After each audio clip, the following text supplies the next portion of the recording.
कन्नौज से सांसद सुब्रत पाठक इस वक्त मेरे साथ मौजूद है। सुब्रत जी, कल रात से देखा जाए तो खलबली मची हुई है। महंत नरेंद्र गिरी की हत्या या आत्महत्या की गुत्थी अभी भी सुलझी नहीं है। आपको क्या लगता है, जिस तरीके के हालात अभी बनते नजर आ रहे हैं, आखिर इसके पीछे बड़ा कारण क्या है?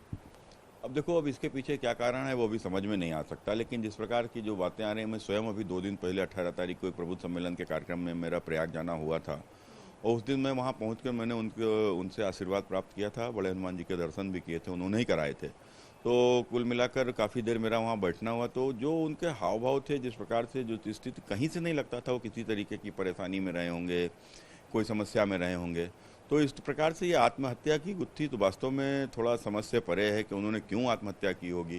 तो इसके पीछे कोई हत्या तो नहीं, जैसे कि समाजवादी नेता का भी नाम इसमें आया है। तो निश्चित रूप से कहीं ना कहीं इसमें अगर कोई इस प्रकार का षड्यंत्र है तो वो सामने आना चाहिए।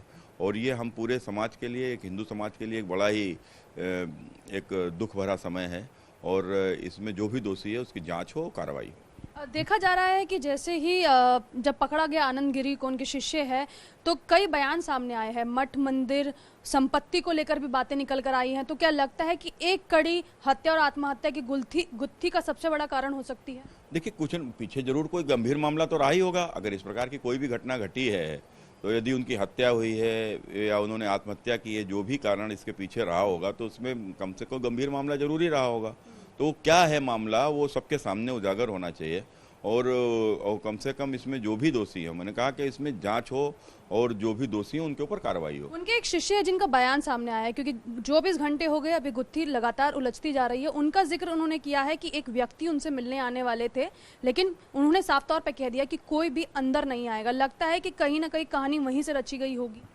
देखो, कुछ भी संभव है। अब जिस चीज़ को, जिसकी हमको नॉलेज नहीं है, उसमें बोलने का कोई मतलब नहीं है, लेकिन कुछ भी संभव हो सकता है। और इसीलिए मैं कह रहा हूँ कि इस मामले की बड़ी गंभीरता से इसकी जांच होना चाहिए और इसमें जो भी मामला है वो सामने आना चाहिए और उसके ऊपर कार्रवाई होनी चाहिए। सपा नेता का भी नाम आ रहा है। इसी बीच कांग्रेस के वरिष्ठ प्रवक्ता भी है रणदीप सुरजेवाला, साफ तौर पर कह रहे हैं कि संत और साधु सुरक्षित नहीं है भाजपा में।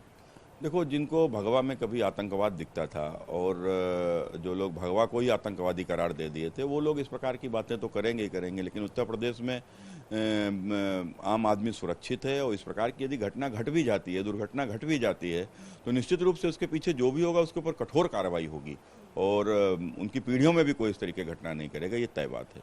चलिए, शुक्रिया हमसे बात करने के लिए। कैमरा पर्सन राजन के साथ मैं भावना, समाचार प्लस दिल्ली।